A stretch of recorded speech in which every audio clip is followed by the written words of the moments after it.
இந்தியாவும் பாகிஸ்தானும் பிரிஞ்சப்ப 1.5 கோடி மக்கள் இடம்பெயர்ந்ததையும் நிறைய மக்கள் இறந்து போனதை பத்தி தான் இந்த வீடியோல பார்க்க போறோம். வீடியோக்குள்ள போறதுக்கு முன்னாடி மறக்காம சப்ஸ்கிரைப் பண்ணிக்கோங்க. 1857 பிரிட்டிஷ் அரசாங்கத்தை எதிர்த்து இந்துக்களும் முஸ்லிம்களும் போராட்டம் நடத்தினப்ப இதை எப்படியாச்சும் கலைச்சிடணும் முடிவு பண்ணி காங்கிரஸ் முழுக்க முழுக்க இந்துக்களுக்கு சப்போர்ட் பண்ணுது அப்படின்னு சொல்றாங்க.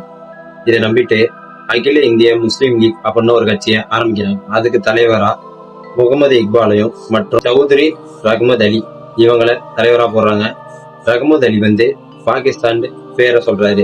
முகமது அலி ஜின்னா என்றவர் நான் எங்களுக்கு வடகிழக்கு சைடு தான் மக்கள் அதிகம், அந்த சைடு எங்களுக்கு பிரிச்சு கொடுத்துருங்க அப்படின்னு சொல்றாரு. இத சட்டசபையில சொன்னதுக்கு அப்புறம் பிரிட்டிஷ் கவர்மெண்ட் 1945 இந்தியா விட்டு பிரிஞ்சு போவதை பத்தி முடிவெடுக்குது. யார்கிட்ட ஆட்சியை கொடுக்கலாம்னு முடிவு பண்ணி இந்தியாட்ட கொடுக்கலாம்னு சொல்லுது.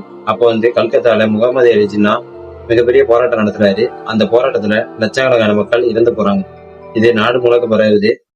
அதுக்கப்புறம் இது ஒரு முடிவுக்கும் வருது. 1947 இந்தியாவையும் பாகிஸ்தானையும் பிரிக்கிறாங்க. முதல் நாள் அவங்களுக்கு விடுதலையும், 2வது நாள் நம்மளுக்கும் விடுதலையும். ஆகஸ்ட் 14 அவங்களுக்கு விடுதலை, ஆகஸ்ட் 15 நம்மளுக்கு விடுதலை தராங்க. அப்ப விடுதலை தரதுக்கு முன்னாடி இந்தியாவில உள்ள வரைபடத்தை பிரிட்டிஷ் வழக்கறிஞர்கிட்ட கொடுத்து இந்த மாதிரி எங்களுக்கு பஞ்சாப், பங்களாதேஷ் அப்படின்னு பிரிச்சு கொடுக்க சொல்றாங்க. அவரும் இந்தியா பத்தியே தெரிஞ்சுக்காம பிரிச்சு கொடுக்குறாரு. வல்லபாய் பட்டேலும், நேரு, முகமது அலி ஜின்னா இவங்க எல்லாம் ஒத்துக்கிறாங்க. காந்தி ஒத்துக்கல. காலப்போக்கில் அவரும் ஒத்துக்கிறாரு. விடுதலையும் பெறுது.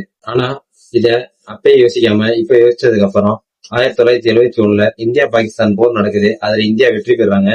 பங்களாதேஷ தனி நாடா அறிவிக்கிறாங்க. இதை பொறுத்துக்க முடியாம இந்தியாவும் பாகிஸ்தானும் எல்லை பிரச்சனை நிறைய நடக்க ஆரம்பிக்குது. பாகிஸ்தானை அத்துமீற ஆரம்பிக்கிறாங்க. இன்ன வரைக்கும் அந்த எல்லை பிரச்சனை தொடர்ந்துட்டு தான் இருக்கு. இனிமே எல்லை பிரச்சனை வரக்கூடாதுன்னு நான் நினைக்கிறேன். உங்க கருத்து என்னன்ட்டு கமெண்ட்ல